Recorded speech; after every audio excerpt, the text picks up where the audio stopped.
What's going on, everybody, and welcome back to Comic Breakdown. If you guys are new to the channel, do me a favor and hit that sub button, hit that notification bell, make sure you're not missing any of the awesome content that we have coming out. Now, with this video, we're going to be jumping into Aquaman The Becoming, issue number 1. And I have to say that I am personally very excited about this line, especially after reading the Future State event. Everything going on with Aquaman, their way to more or less transport themselves from one place to another through oceans. And this story is going to be mainly focusing on Jackson Hyde, aka Aqualad. And with that being said, let's dive into this breakdown. Alright gang, so as we dive into issue number 1, we are picking up on Apocalypse. And we have Aqualad going at it. We see him taking on all the forces of Darkseid, fighting alongside the Justice League only to see the entirety of the Justice League fall. And we have Aqualad as the last individual left alive. And with this battle ensuing, this is where we see the arrival of Arthur, aka Aquaman. And with his arrival, we recognize this to be a simulation. This is a training exercise. And this Arthur is letting him know that there's a mother box that he needs to get to, one at the bottom of the ravine that will bring him back to Earth so he can warn everybody of what's about to come. And so we see Aqualad take off, going as fast as he can possibly go with a second wave directly behind him. We see him dive into this ravine, diving in, making it just in time. He grabs that mother box and he's transported back to Atlantis. And that is where the simulation will end. And we see him getting out of the training pool, aka the well, only to be met by Aquaman. And they go on to talk about this training simulation, how this is the first time he's actually been able to retrieve the box.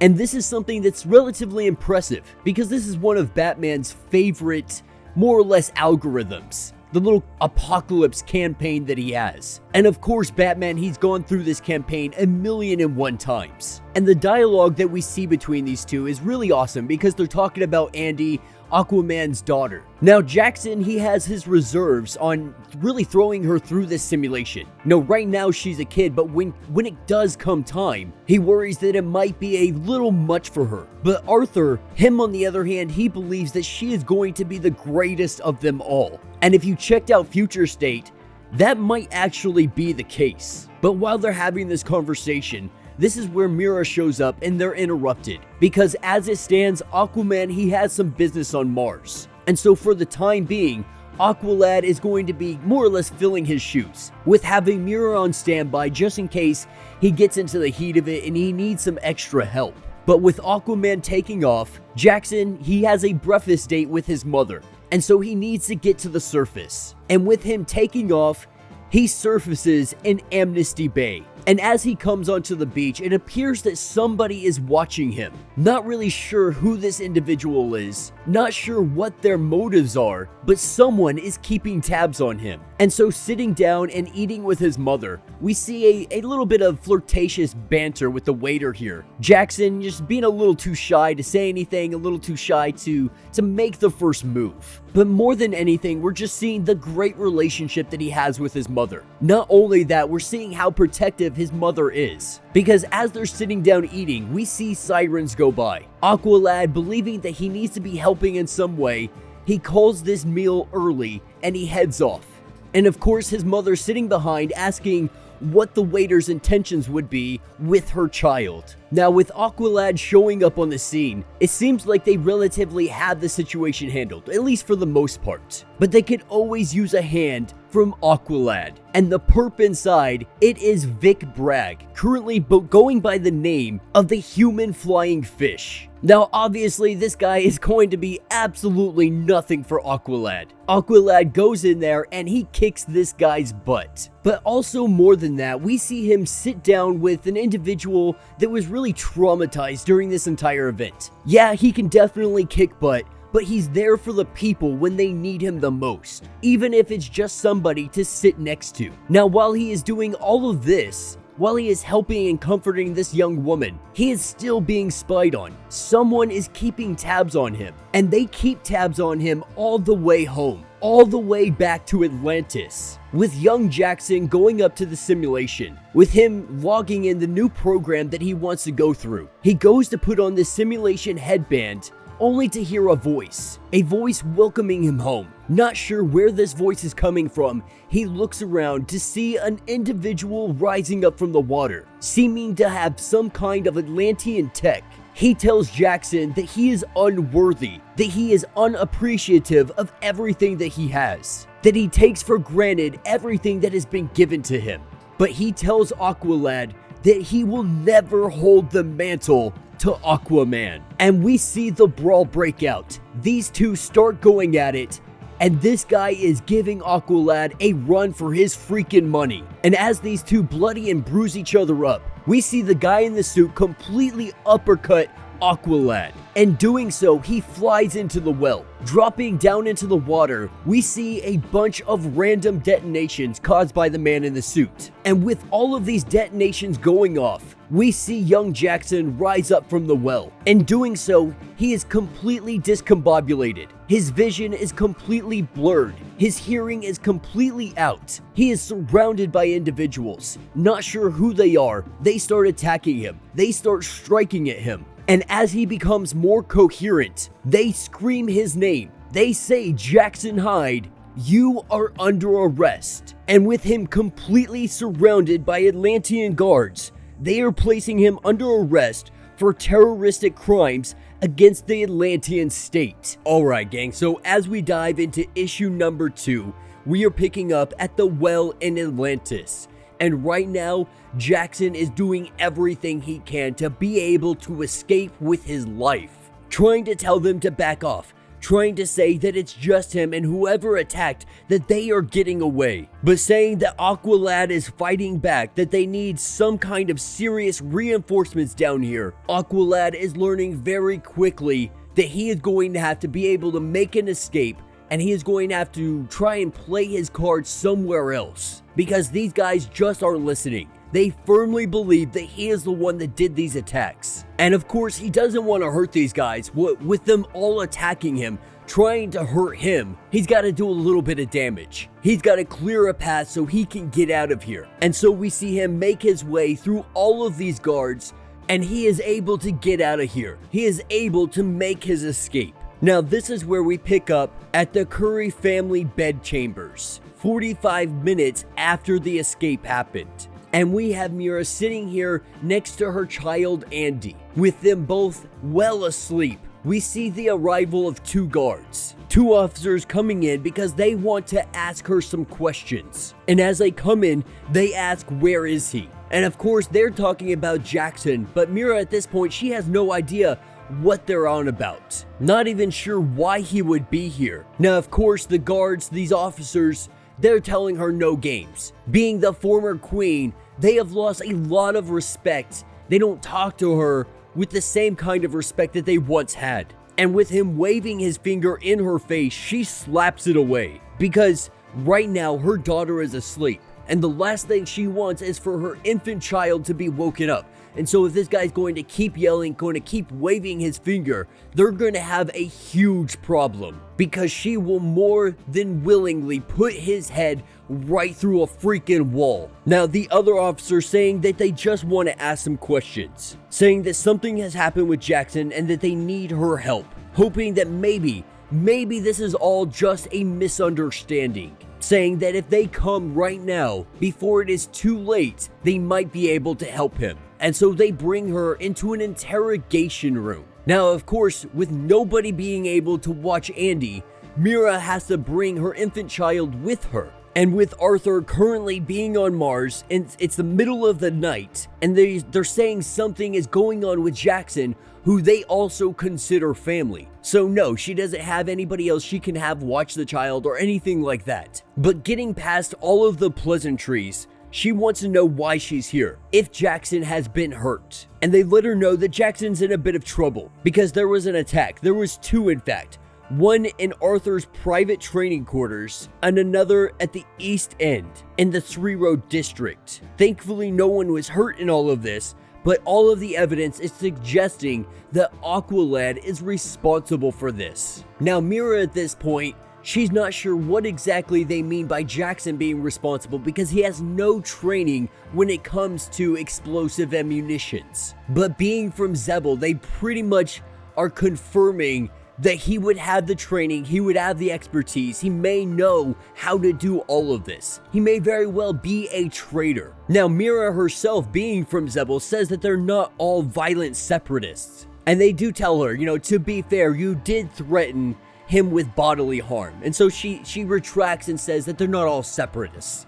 But the issue is that there has been an increased chatter of large schisms and cells happening all over the place for weeks now. There's been intense disagreement on what steps to take next. Zebel still blames them for their recent encounter in the trench, and Jackson was heavily involved in it. Now, Mira says that he is simply a boy, and he made a mistake, telling them that they have already made several mistakes. What would their excuse be? And she lets them know that she has been extremely patient with all of their accusations and their xenophobic innuendos. That if Arthur were here, there is no way in hell any of them would be talking to her like this, saying that they have some kind of proof that this was in fact Jackson. She demands to see this evidence to prove this is the case, or this conversation, it ends right here and right now. And so while they excuse themselves, they go outside, they have a discussion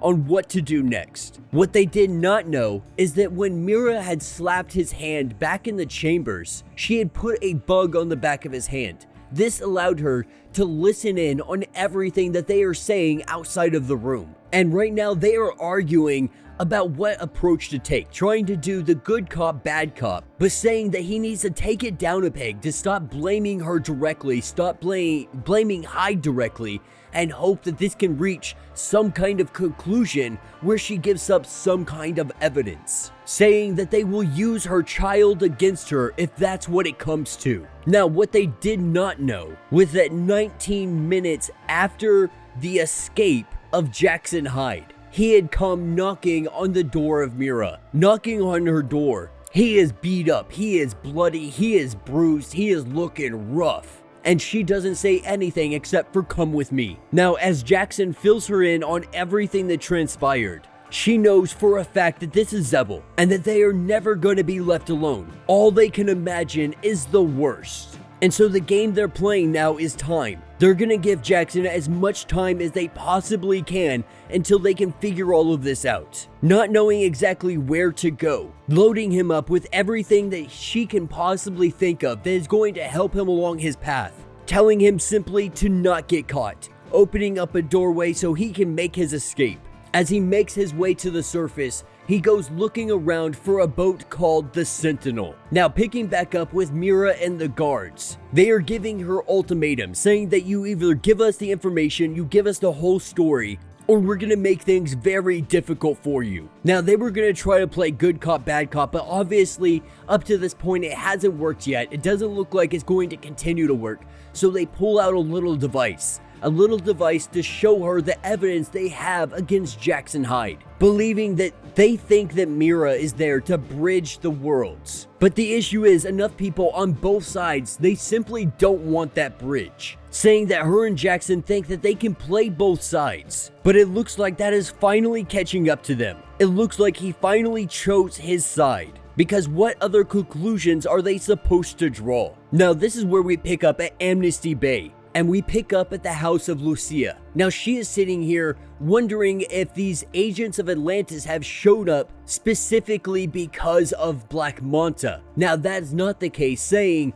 that Jackson needs her help and that she needs to come with them right away. Now, obviously, she's going to immediately join them, not knowing what's going on, assuming that something is going on with her son. She hops in and they don't tell her a single thing, recognizing that this is a little sketchy. Things are a little bit off here and they're not divulging any kind of information that's going to be helpful. Now, as she looks out the window, she sees somebody moving super quick on the rooftops, moving very fast, saying to stop the speeder, that they need to find out who is tailing them. But they tell her that she needs to sit back, be quiet, and just relax. But instead of doing that, she busts out of the speeder, jumps down to the ground, makes her way up to this rooftop, seeing this shadow, seeing this black blur moving around, saying that it is she they want, that it is not Jackson they should be going after. And with that, she disappears into the night. Now, picking back up in our interrogation room, the hologram projection that they show us is Jackson Hyde setting the explosives. Now, Mira, she takes this as absolutely nothing,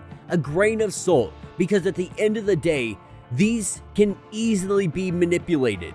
They can be hacked and they can be transferred, fabricated, if you will. Now, this is when they get the comms that the mother of Jackson Hyde was able to escape. With that being able to happen, this is exactly what Mira was waiting for. This is where she finally gets out of this interrogation room. And as they come back into the room, they realize that she is already gone. She is already gone and she has made her way to Lucia. Making her way here, they are trying to work together now to figure out what's going on, to find out who is responsible, who is behind everything that is happening. Now, Lucia, I think she is feeling this impact the most, because her relationship with Jackson Hyde has just really started to blossom. They have finally started to be able to trust each other, to be able to talk to one another, to be able to have some kind of normalcy in their mother-son relationship. But with all of this happening, with everything that is about to transpire, she fears that everything that she has been working on, she has been building towards, is about to fall apart. More than anything though, she is worried that Jackson may not survive this. And we pick up 124 minutes after the escape, with Aqualad bleeding out, sitting on this boat known as the Sentinel, currently with his life in flux. Alright gang, so we are picking up 9 hours after Jackson Hyde's escape. And right now, we have Atlanteans scouring the ocean looking for any sign of him. The last known location was him on a boat and he was bleeding out profusely. And right now in Atlantis at the Curry family home, the Atlantean guards are now questioning Mira, checking every bit of her place for any kind of bomb or anything of that nature, believing that there might be an attack on Mira because of what she is about to do. And that is a speech, a unification speech between the two people. And it appears that somebody does not want that speech to happen. Now, of course, the Atlanteans, they are believing that it is Jackson Hyde that doesn't want it to happen.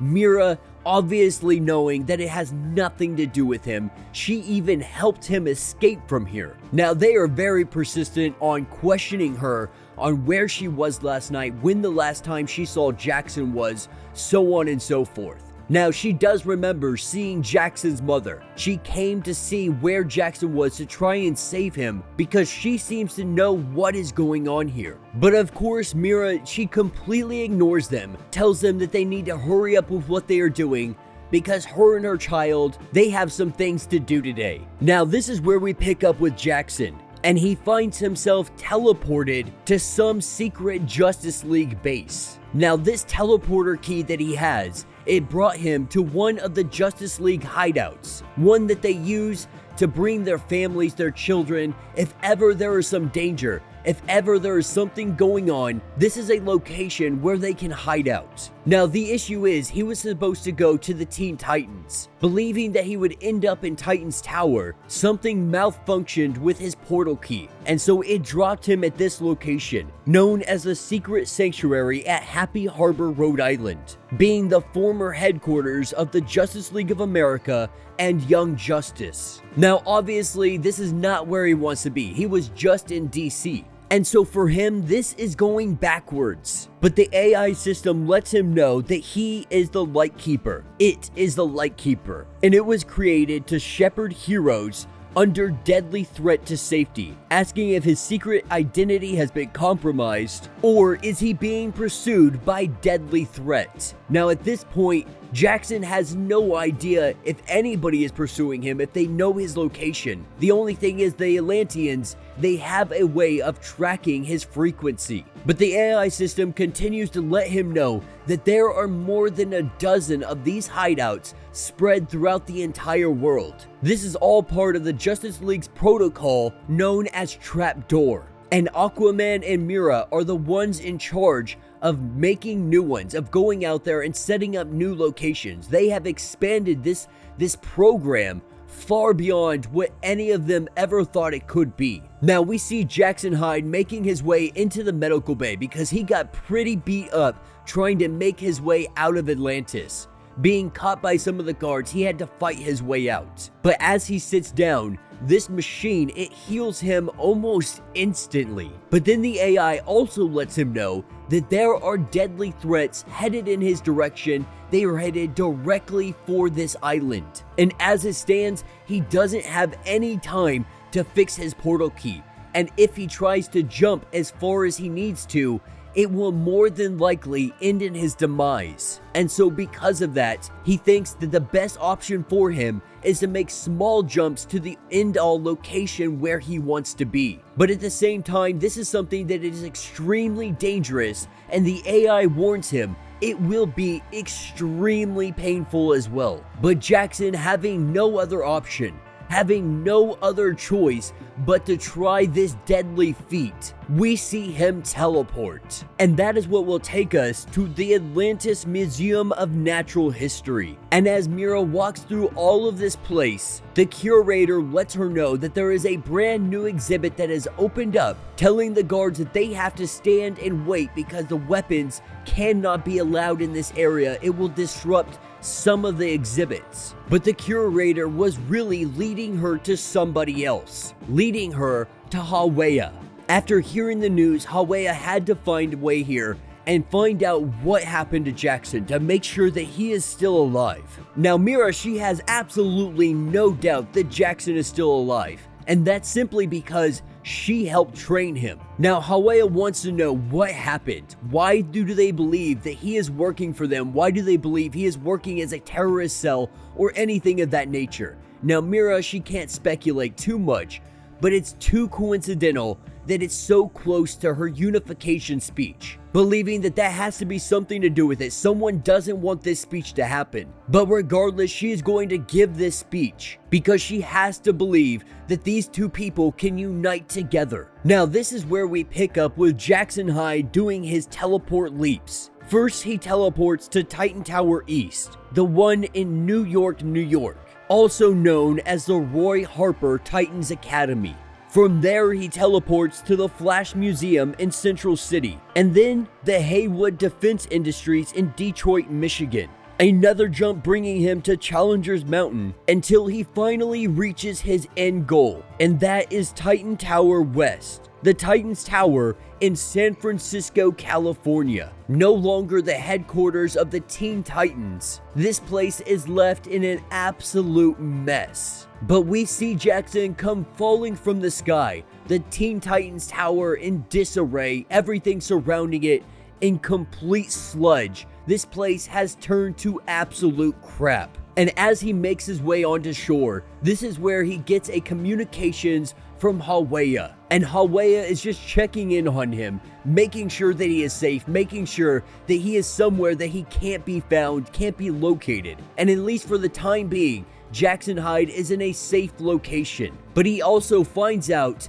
that his mother, she is missing. After the Atlanteans went to go pick her up for questioning, she was able to make her escape. And so at this point, he has no idea where she is or where she might be. But in the midst of this conversation, this is where the same individual that framed him for everything, the one that came out of the water in issue number 1, comes in from behind him in an Atlantean suit and kicks him directly in the back. Now Jackson immediately is like, just who the heck are you?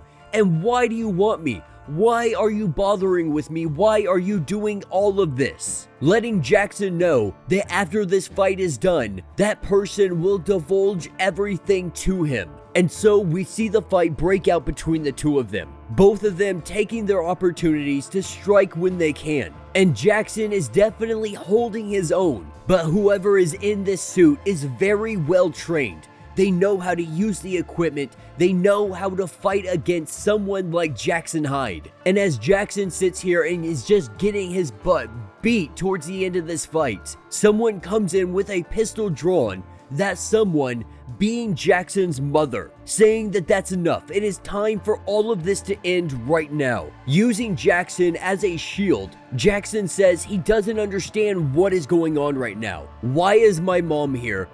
How did you even know I was here? There is so much that he simply does not understand what is going on right now. Now, the individual in the suit lets us know that the mother, she was a terrorist at one point in time. She is the woman responsible for firebombing an entire Atlantean delegation, killing 2 of its members and paralyzing another, letting Jackson know that he simply does not know his mother at all, on why she really left Zebel. And there is a reason Atlanteans believed that it was him doing this attack. It wasn't because of his father, it was because of his mother. Now, this is where she shoots the arm, malfunctioning the weapon. Jackson Hyde gets the opportunity to break free, and he just starts pummeling this person's face, breaking the mask all to hell. The individual underneath was waiting for this, waiting for Jackson Hyde to show the side of his father that she knew was underneath there. Because the one divulging all of this information, the one antagonizing him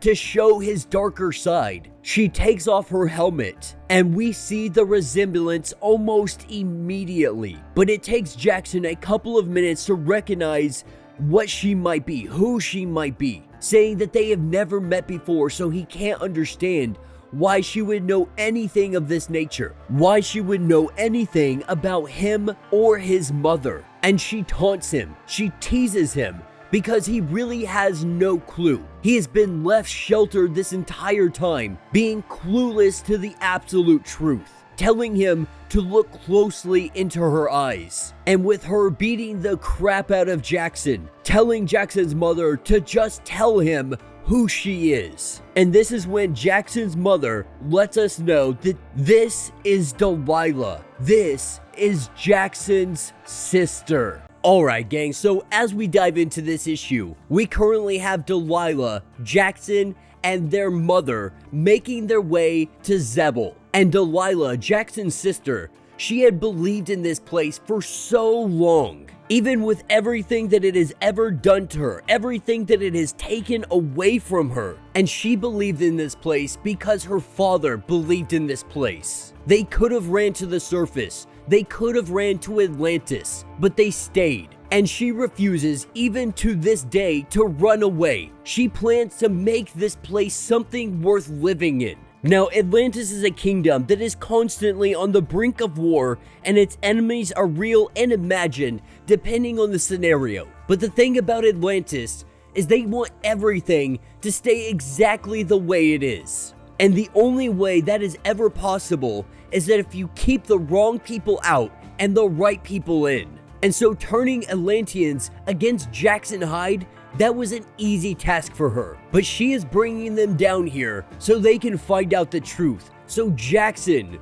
will finally know the truth about everything. And though it's going to break him when he finds out the truth, she believes it will only make him stronger and possibly maybe even the hero that they need. And as they're traversing through the ocean, Jackson, he's really being just dismissive of her, not wanting to hear anything she has to say, not hearing any excuses that she comes up with, believing that he knows the whole story. He knows exactly how it all plays out. He knows they are the bad guys and we are the good guys. And Delilah really tries to remind him where he comes from, because this is where you come from, not Atlantis, this place. The place that has twice as many people as Atlantis does in half the space. Not only that, they conscript children into their army. From the earliest of ages, they take them, they train them, and they make them killers. And this is all in preparation for the believed war that is supposed to happen with Atlantis. And so as they make their way through the ocean, we arrive at the Constant. This is the eternal resting place of her father, of the warrior clan her father belonged to. And his name was Alec. He was a soldier, he was a fighter, but at the end of the day, that was never how he wanted to be remembered. And the day that he passed away, Their mother was nowhere to be seen, hoping that she could look over her shoulder and see her mother somewhere among them. But that never happened. With tears in her eyes, she pleaded, wondering, where is my mother? Why did she not show up to his funeral? Now, what Delilah doesn't know is that she was in fact there. Hooded in the back of the group, she was there to pay her respects, but never letting anyone know that she was actually there. Now at this point, Jackson, he's not sure what to think, looking to his mom for some kind of affirmation, some kind of confirmation that this is not in fact true. Their mother trying to let them know that they just don't understand, that it is more complicated than you would like to play on, trying to get some kind of understanding, trying to understand why she wouldn't show up to the funeral of her first husband. In the midst of this conversation, we see a rocket come flying in. At the last minute, Aqualad is able to turn it around and send it flying in the opposite direction. It doesn't make it far before it detonates. And with this detonation, Delilah, she tries with everything she can to stop this fight. With the guards of Zebel coming down on them, they saw Aqualad and they thought this was an immediate threat. But with Delilah swimming up to them, having a conversation, letting them know that they don't have to fight, the concussion from that explosion, Aqualad can no longer hear because of it. And so he hears mumbling, he hears people talking, but he's not sure what is going on. And he goes in for a full-scale attack. And he starts beating the crap out of some warriors. With Delilah and the others trying to stop him, he turns to them, lets them know he can't hear, but he needs to keep fighting, only to get shocked in the back and get hit in the face with a mace. Getting hit so hard, Aqualad completely blacks out. And when he wakes up, he is currently tied to a chair. And sitting next to him, tied up as well, is his mother. And with Jason starting to get consciousness back, we have someone walk into the room. Now this woman is Alec's second wife. After Aqualad's mother had fled, she had filled the shoes of mother for Delilah. And her name is Mika. She is the commanding officer of the Liberation Front. And it was her rebel cell that had framed Jackson Hyde for the attack on Atlantis. And with Delilah coming into the room, they all sit down and they have a discussion. And they really start to give him some Zebel history, letting him know the real truth, not the truth that he has been fed after all of these years. And that's what takes us to Hallis Hall. This is where they were having a protest, tired of their children being conscribed into this military force. They wanted their children to stop being taken, and so they used their voice. They used it through non-violent means. They wanted to end all of this war with Atlantis, with the surface, with anybody else. But the truth of the matter is that none of them cared. The forces gunned down every single one of those protesters, either killing or wounding them all. They were scattered to the winds. This peaceful protest had turned into a bloody massacre. They had taken from all of them, from their families, they had trained to kill. And even after everything that had happened, after everything that had gone on, even royalty like Mira had to fight her way out of this place. With them releasing Aqualad, this is when he gets the rest of the story. Because the rest of the story is his mother, she picked up arms. They fought against them. The rebellion had begun, but the truth is, she went past the point of no return. And that is because she started kidnapping innocent people and executing them, giving them a taste of their own medicine. Because when all of this started, the idea was to stop them. If you met force with force, they would no longer do this. And so they shot up the guard station that was there, and they didn't stop the conscription. And so they escalated. They sabotaged the naval yard and took away their prized possession. And still this did not stop them. And that is until they realized they were just taking things away from them.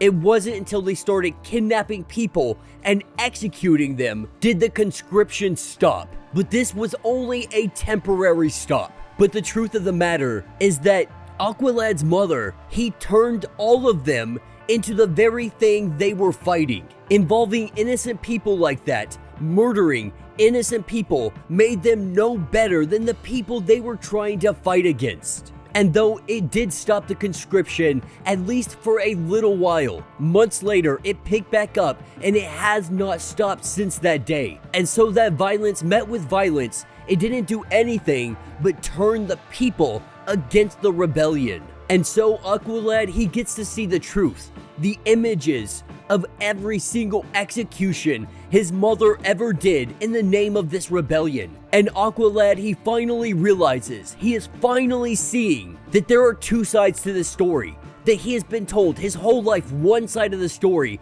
not knowing that there was a deeper truth, that his mother was as evil as his father. And at this point, he doesn't even recognize who his mother is, not believing that she would even be capable of taking innocent life. But after seeing all of this, after hearing all of this history, he looks her in the eyes and asks, "Who are you?" Because the person I'm looking at isn't the mother that I have known my entire life. Now, Jackson's mother, she insists that Mika is just twisting everything that actually happened.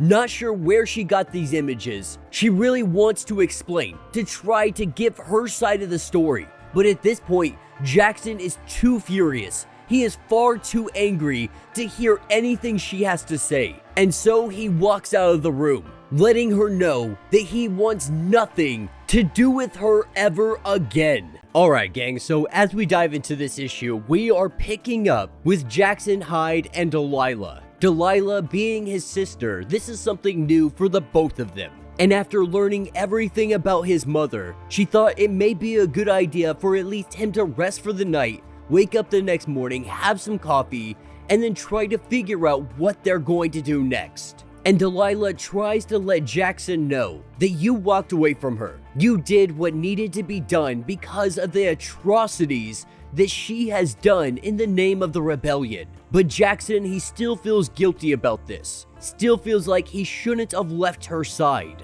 But Delilah, she was just trying to let him know that he needed saving. Not even knowing it, he needed to break away from his mother so he could truly make these decisions on his own. Because what comes next is Delilah needs his help with the Zebel rebellion. Because what is happening tomorrow is the reunification conference, an opportunity to bring the nations back together. But Delilah knows better than anyone that that's not what is going to happen. People of Atlantis aren't just going to welcome Zebel with open arms. It is going to be met with hostility. It is going to be met with violence. And no one in Zebel is going to listen to what Mira has to say. They had originally sent her in to kill Aquaman because the people saw Aquaman as weak, and weakness makes you a threat in this society. Now Aqualad, he sees this much differently. He doesn't see forgiveness as a weakness. He sees it as one of the greatest virtues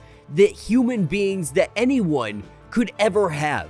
But while they are in the middle of this discussion, we see an armored vehicle go flying by, and local authorities are in hot pursuit. With the two of them taking this as an opportunity to go stop some crime, they take off out of the diner, and they are in hot pursuit. And while they are chasing after, Delilah is letting him know that this is every day here. Because of the poverty, crime is through the roof. People are scared, taking any opportunity to level themselves up. Even doing dangerous, stupid things like trying to hijack an armored vehicle, blasting through the city, willing to hurt anybody who gets in the way. Not only that, the local authorities, they are chasing this guy right into a very dense population. Absolutely reckless. These guys need leadership. Leadership like Delilah and Jackson Hyde. Letting him know that reunification is not going to fix this. Any speech that we get from Atlantis, it's not going to solve our problems. But they are able to stop this guy, taking him down, taking him out of the driver's seat. This vehicle is still on a crash course for a bunch of children. The two of them stopping it with all of their force. The momentum, the inertia of this vehicle moving is almost too much for them. But they are able to stop it just in the nick of time. And as they are rescuing all of these kids and all of these people, someone is keeping tabs on them. Someone is keeping tabs on Delilah. Getting in communication with someone, this guy says it was a good idea to keep tabs on her, and it appears that there is some kind of bigger operation at play, saying that her and Jackson just stopped one of the terrorist cells, a cell that was more than likely aimed at attacking or making it look like this was Atlantis' fault. But as he is reporting this in, someone in the shadows grabs him,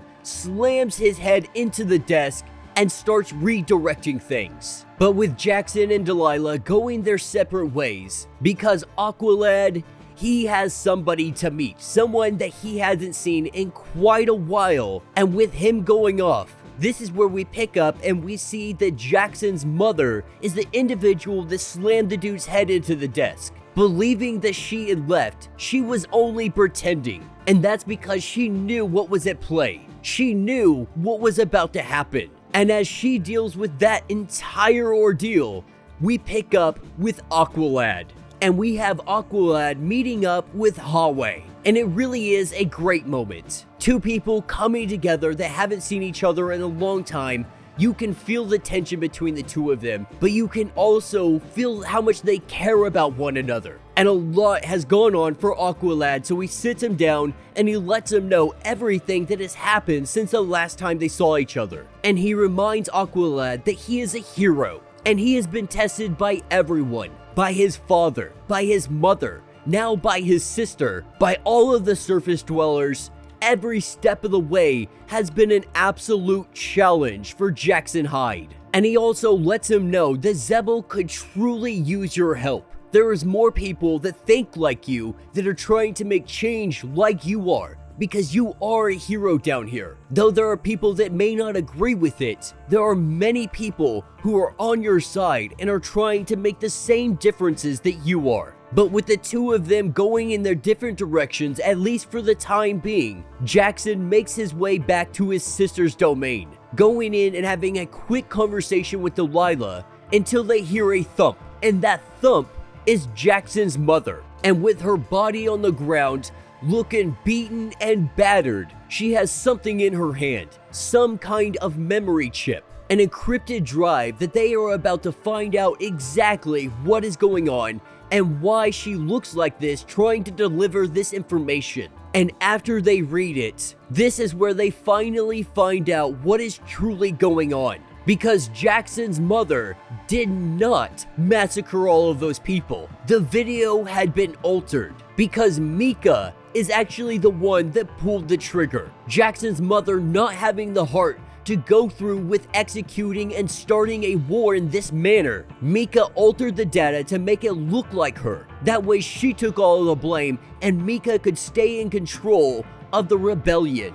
And Delilah is heartbroken because this whole time she believed Mika, believed that her mother was a monster, believed that she was fighting on the right side, not realizing up to this point that the rebellion is in fact being led by Mika, who is on the wrong side. But Jackson's mother telling them that they should set this to the side and they should really talk about what happens next, because the rebellion is planning to attack the conference, the one for reunification. They have every intention of bombing this place and killing everybody inside the building. And this attack, it is happening right this second. Telling Jackson that he couldn't possibly make it there in time to stop it. He lets them know that he may not be able to, but this is a job for Aquaman. Aquaman has to do it. He has to be there. And if Arthur is not here, then Jackson is going to step up to the plate. Alright gang, so this is going to lead directly into the new series referred to as Aquamen,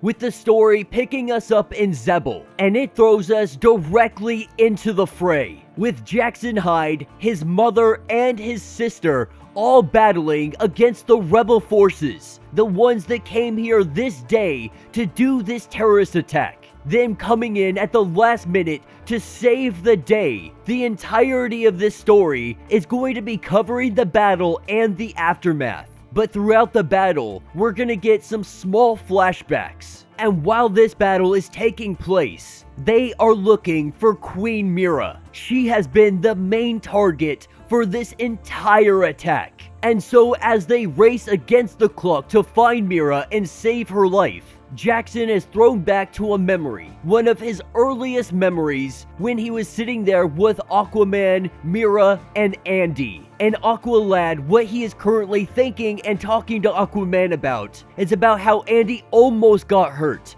And he wasn't there. He wasn't able to do anything, just barely coming in at the last minute. Now Aquaman, he is not concerned, letting him know that these things happen. And the truth of the matter is Andy is fine. She wasn't hurt, nothing happened to her. And the reason that this bothers Jackson so much is because of who his father is. He is trying so desperately to prove to the world that he is not Black Manta, and also believing that Aquaman, he just doesn't understand. Because while he is Aquaman, the world may never see him like that. They may never call him Aquaman. And for Arthur, he says, why the heck not? Why can't you be Aquaman? And also reminds him, like, what the heck do you think we are doing here? Why do you think I am training you? Why do you think I am preparing you? I am molding you into the Aquaman that the world is going to need. Because Aquaman, he understands the true nature of things. They are not always going to be there for Andy. And until she comes into her true power, until she can really find her abilities and be able to properly defend herself, she is going to need somebody. The world is going to need somebody. And so why can't that somebody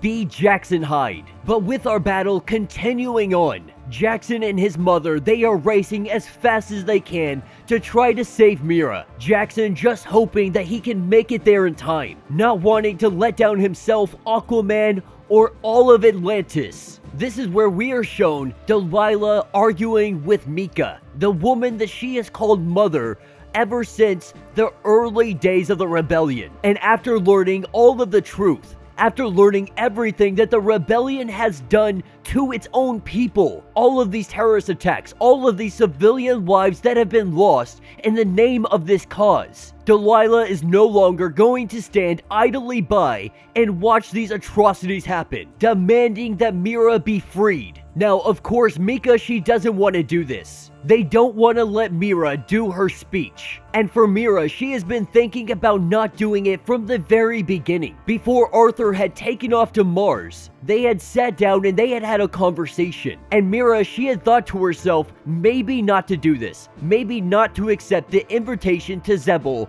and do this speech. Because this Unity conference, it could be very dangerous. But Arthur lets her know that she has to do it because of how important this moment is for both of the kingdoms. To have this unity, it is an absolute necessity that you be there regardless of the stakes at hand. But when she was addressing the two kingdoms, she was attacked by the Zebul rebellion. Lucky for them, this is when Jackson and his mother, they showed up on site. With the two of them dropping in, they start hurting some rebel forces. But in the midst of this battle, we see Jackson's mother. She takes a mace to the freaking back, knocking her down to the ground, bleeding from her face, her body broken and bruised. Jackson, all he sees is red. And with this rage, with this anger, he lets it all out on this rebel, beating this guy down to a bloody pulp, barely left alive,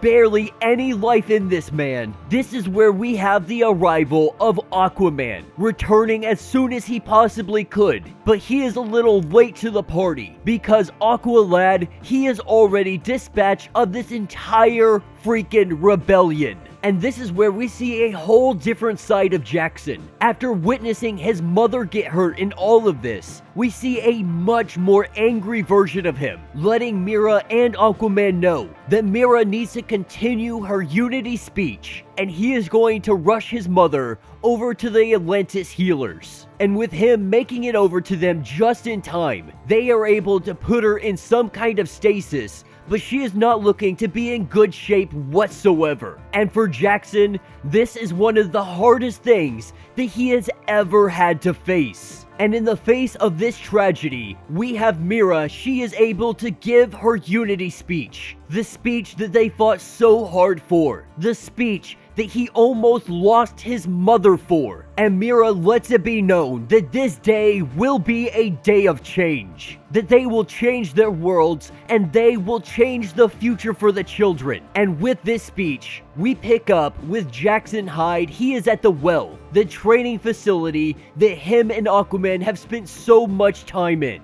And with him about to go into the simulation, Aquaman shows up to try to have a conversation with him. And though Jackson really doesn't want to have this conversation, Aquaman pushes this subject. And Jackson, he's just feeling guilty for so many things. Because now there are people out there that are calling him the Aquaman. And he even apologizes to Arthur for this. Because he's not trying to take his title. He is not trying to be the Aquaman. In fact, he feels like he doesn't deserve that title. And Arthur tries to remind him that they have talked about this. This is everything that they have been working for the people of Atlantis and Zebel to recognize him as one of their own, to recognize him as the Aquaman, a beacon of hope for both of their people. And he also lets him know that if you are ready to say you are Aquaman, it is nothing more than a title. I am more than willing to say that you are Aquaman, to call you Aquaman.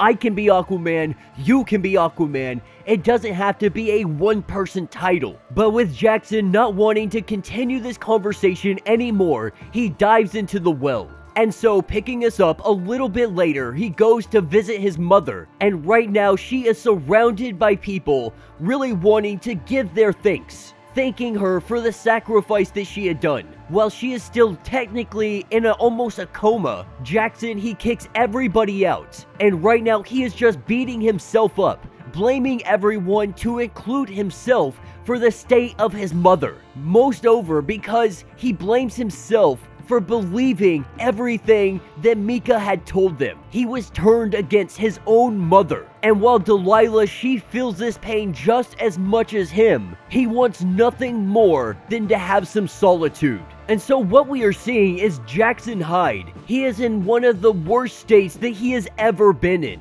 because he doesn't like being this angry person. He doesn't like blaming everyone around him for the things that have happened. He also doesn't like feeling like this about himself.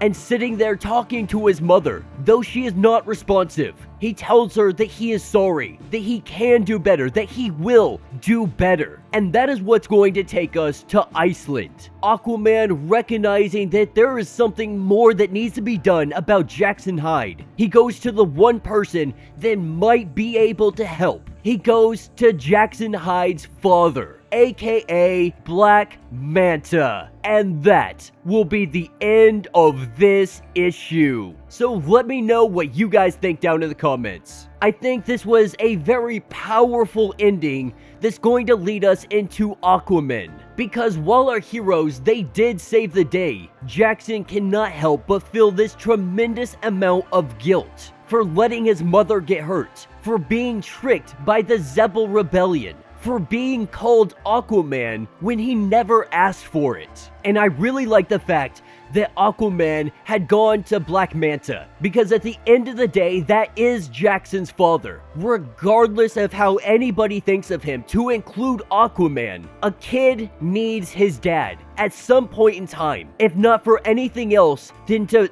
let him know that you are better than me, because that is what every father strives for their children to be better than them, to take all of their strengths and none of their weaknesses. And I think that's exactly what Aquaman has come to talk to Black Manta about, letting him know that you need to go have a talk with your son. You need to let him know that he is a good person. You need to let him know that he is nothing like you, because no matter how much Aquaman and everyone else around him tells him that, he can't hear it. The only thing he sees every time he looks in the mirror is his father's reflection. And he strives every single day not to be his father, not to let the world see him as that monster. And it may be the one and only thing to pull Jackson Hyde away from this path of destruction and despair, because this guilt, it is going to continue to eat him alive. that eventually the only thing he will see is his father. And the only thing everyone else will see is the same thing. But yeah, let me know your thoughts, let me know your theories. If you have not yet, do me a favor, hit that sub button, hit that notification bell, make sure you're not missing any of the awesome content that we have coming out, and until the next breakdown.